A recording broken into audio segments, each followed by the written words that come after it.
All right, here we have our first circuit.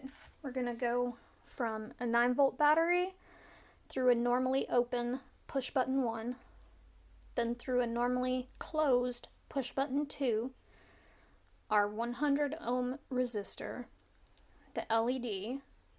Oh shoot, I have that drawn backwards. It's supposed to be drawn this way. And then back down to ground. So over here we have our 9-volt battery. It's coming through this red and blue line, positive, negative. We're going to go into our push button 1 up here.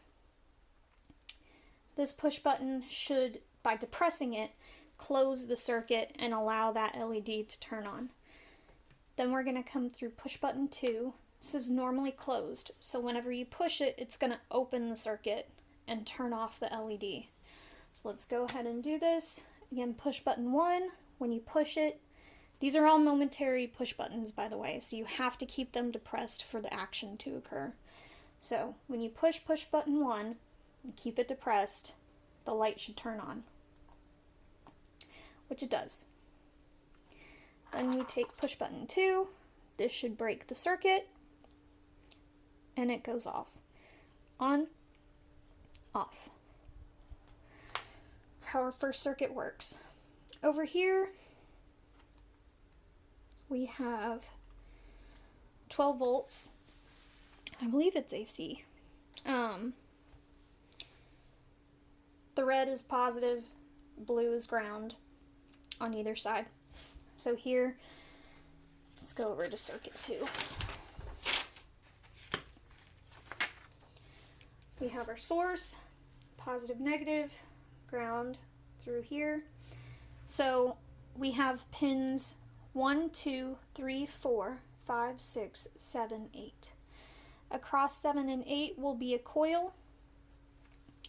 Pins 3 and 4 is where your positive power is going to come in at through these two resistors. I can't quite remember if I have 1K or 10K in there, but I think I originally had 100 ohm resistor and it fried. This relay here that I have is so old that there's no data sheets available anymore, so I just sort of had to figure out how it worked, which pins did what. So here across this coil we're going to have a diode, and this positive power is going to come through these push button 1, push button 2, and apply a charge across pins 7 and 8. Whenever you take away that charge, that power in that coil has to go somewhere. So it goes through this loop to dissipate. Now, pins 5 and 6 are going to be your red LEDs, which we have on here, and pins 1 and 2 will be your green. So your switch is going to go from 3 and 4 over to either 5 and 1 or 6 and 2. So here's, and the push buttons will control the charge across this coil. Meaning if you depress push button 1, it's going to close the circuit, apply the charge, the coil will activate, creating a field, which then will switch these switches over from red, normally red, over to the alternative green. And then if you press push button 2, that will break the circuit. So then the charge will be released and that power will dissipate through here. Then your green will turn back to red. So let's do this.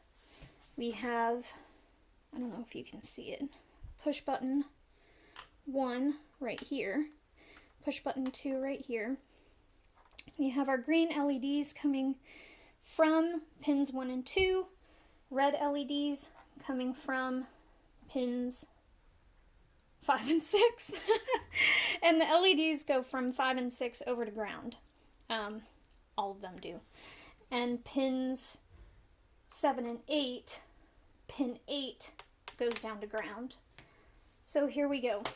By pushing this first push button, these again are momentary push buttons, so you have to keep them depressed.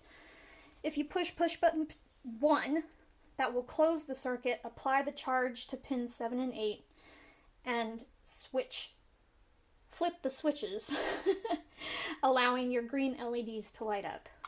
So there we go. And back. And green, and back. Green. Now push button 2 will break that circuit and allow it to return to red. So push button 2 allows it to turn back to red. 2 is undone. Green goes back. If you release push button 1, it breaks the circuit. It comes back to red. So that's what we've got.